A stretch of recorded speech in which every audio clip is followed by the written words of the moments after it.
can be raising your child to love and honor God and to reflect His character, but at the same time by letting them have associations who have lacked in religious morals. The seal of God cannot be placed upon such children.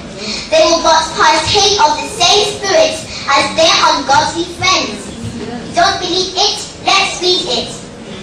Parents do remember that the association with those of lax morals and coarseness of character will have a detrimental influence upon the youth if they fail to choose proper society for their children.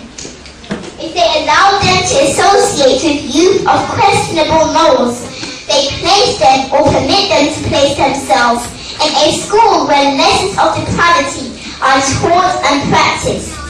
They may feel that their children are strong enough to withstand temptation, but how can they be sure of this? It is far easier to yield to evil influences than to resist them. Ere or before they are aware of it, their children may become imbued with the spirit of their associates and may be degraded or ruined. As found in Council City, CT, page 120, paragraph 1. This also includes the companions that we children form in school. Can you honestly say that the school, nursery that your child is attending will fit them to receive the seal of God? Or, let me put it this way, can you honestly say that the institution of learning that you are sending your child to will teach and train them how to allow Christ to abide in their thoughts, words, actions, motives, and feelings? Is the institution of learning a place where they are being taught the prophecies for this time? The events which are leading up to the close of probation? If you can't answer yes to these questions, then parents, it is your God-given responsibility to take them out of those schools, nurseries, as fast as you can. For if those places are not preparing them for the seal of God, then they must be preparing them for the mark of the beast. It's the total opposite to the seal of God. Amen. God's plan of education has always been the same from the time it was instituted, right back in the Garden of Eden, which was the parents homeschooling their children.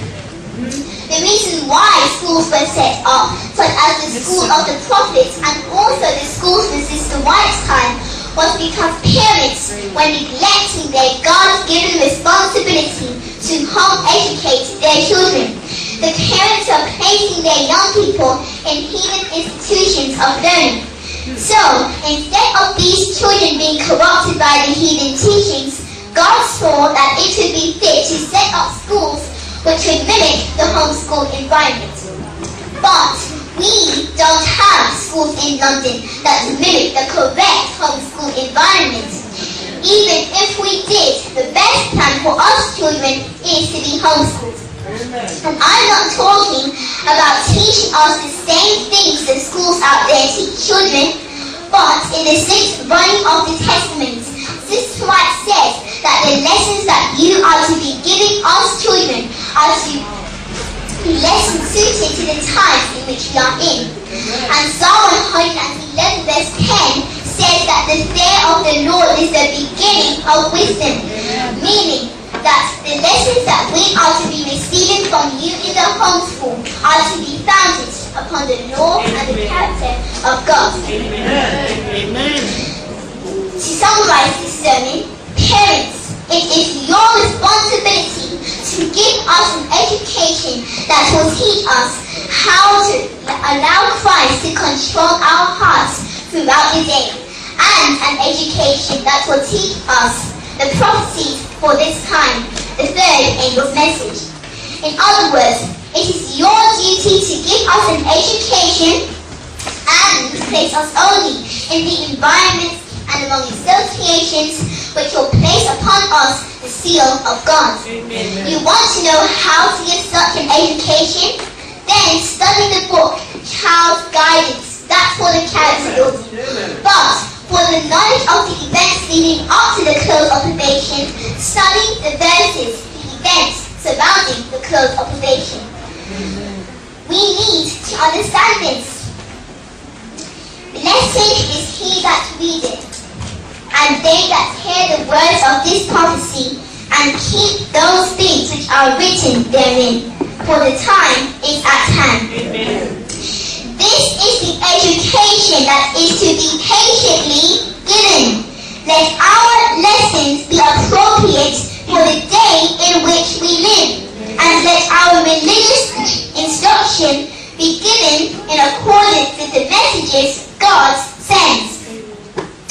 We shall have to stand before magistrates to answer for our allegiance to the law of God, to make known the reasons of our faith. And the youth should understand these things. They should know the things that will come to pass before the closing up of the world's history. These things concern our eternal welfare, and teachers and students should give more attention to them.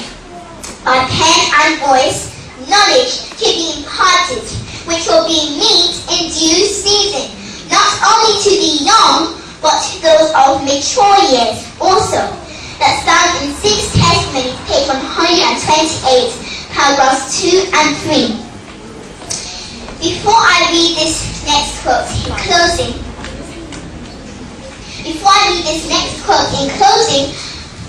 I would like to ask you all to raise your hands. Those who truly want to be a child of God, who want to be an Israelite indeed, please raise your hands. Now hold your hands up when I read this quote. Now Adventist home, page 139, paragraph 5. Before the overflowing scourge shall come upon the dwellers of the earth, the Lord's cause upon all who are Israelites indeed to prepare for that event. To parents, he sends the warning cry, gather your children into your own houses, gather them away from those who are disregarding the commandments of God, who are teaching and practicing evil. Get out of the large cities as fast as possible. Now put your hands down. Now, do you know that those of you who have raised your hands, that means you make a commitment that you are choosing to be a true Israelite, indeed a true child of God, following the principles that the Israelites were commanded to have by God in this quote. Parents? Amen.